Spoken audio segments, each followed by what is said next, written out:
So, how's this date going?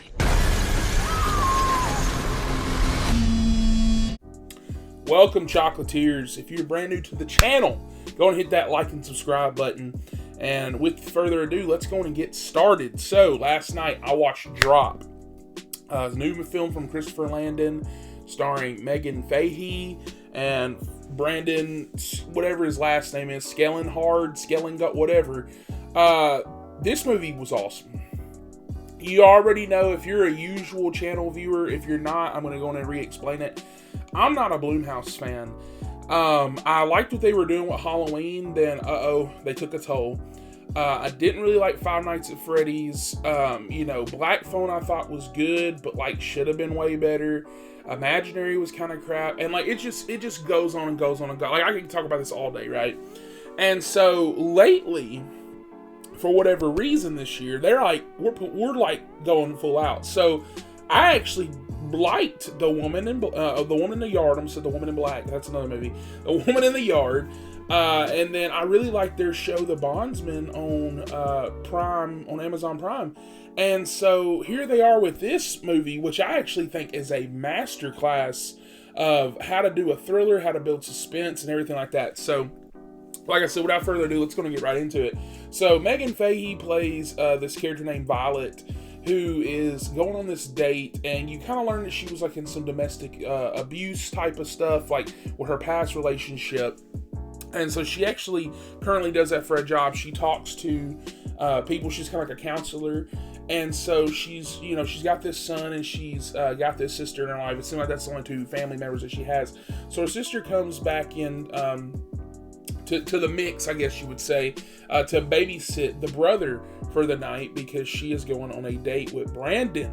And I actually cannot think of what his character's name was in this movie because I kept trying to figure out his last name, and it was going out of nowhere.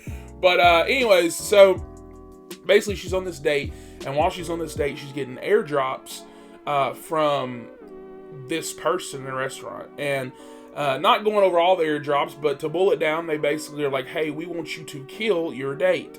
And there are reasons for this, and the reasons for this are actually really good. It's edge of your seat thriller, done correctly, and that's what I feel like a lot of modern day movies kind of drop the ball on. They'll build up to suspense just for either the climax to be lackluster or the reveal to be just kind of okay, or something like that. But no, man, this movie just hits the gas and does not stop. As soon as she enters this building for this date, that is when the movie fully begins.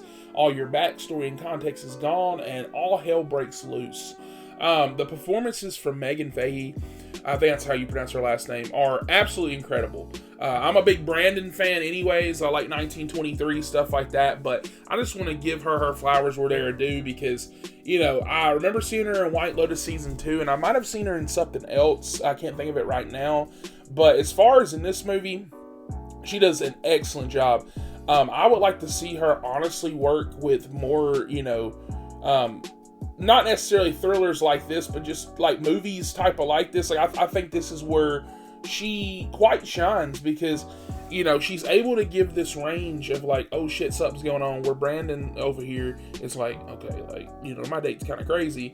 To the point where she's no, it's this and that. And she just plays this off so well because she doesn't want anything to happen to her kid. Because they're holding him hostage, basically. And at the same time, she's I don't want to really kill my date because, it's murder. And I don't want to kill him because I like him.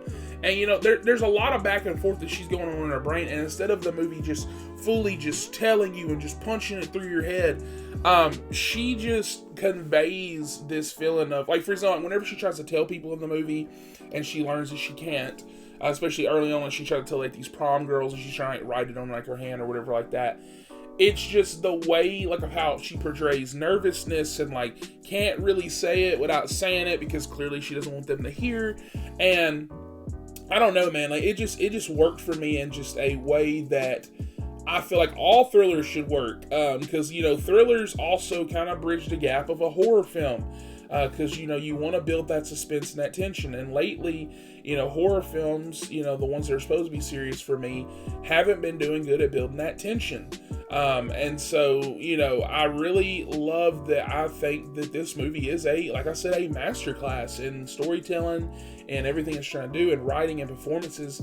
And even like that, it's not like a knight saving the fucking princess type of day. Like, this isn't like Brandon Skelnar's gonna come out here with 2 Glocks and be like, freeze, motherfucker, get on the ground, my date is pissed. Like, he's not, like, it's not like, this is her movie, and she's out here shining. I absolutely love this fucking movie so much. I was on the edge of my seat, literally, my fat ass, but to break the fucking springs in the chair, I was sitting over here like, I was like, what's going on? Who's doing this? What's up? And when you learn, you are gonna feel so emotionally invested in this character. You're gonna love it so much. Go out and watch this film. I know everybody's talking about Minecraft, and that's actually a movie that I actually did not hate, but at the same time, there's a difference between films. This is a film, that's a meme, right? And I feel like if you're gonna go throw money at something this weekend, don't throw it at that, where people are throwing popcorn and doing this and that and saying, oh, what's the concession? This is just the usher's jobs. Yeah, to clean up popcorn and stuff like that for like $8.50 an hour. Not to fucking sweep up troves of shit and piss and throwing stuff because you heard Chicken Jockey. So I definitely say go support this film for sure, because I'm going to give Blumhouse flowers for this one. Like, I'm going to give credit where credit's due. I don't care the problems I have with the studio, this and that. But they have been killing it this year. This might be the year of Blumhouse. If they can nail Black Phone 2 and Megan 2, I'm like, dude, fuck a Five Nights at Freddy's 2. By the time that even comes out, I'm going to be saying that they're a masterclass this year. And so with that, I'm going to give Drop one of my first 10 out of 10s this year, and a Mr. Chocolate Silver approval. And I should clarify, one of my first 10 out of 10s for film. I have given Presence a 10 out of 10, and I think I might have given Novocaine like a 9 something, maybe a 10, I can't remember. But those are like kind of my top 3 for this year, just because this and Novocaine I had a whole lot of fun with. Presence is a completely different movie, but yeah, movies this year just been killing it, and I just feel like Blumhouse in particular has been killing it. And so with that, please comment down below, let me know your thoughts on this movie. Have you seen it? If you have, how did you feel about it? What did you score it? And have you been feeling the same way about Blumhouse? Have you even watched The Bondsman? If you haven't, go check out that video that I posted, because I absolutely love that show. And with that, please like and subscribe for more, and I'll catch you guys on the next one. I had a couple in the car on the way over. I love my popcorn. Movies, popcorn.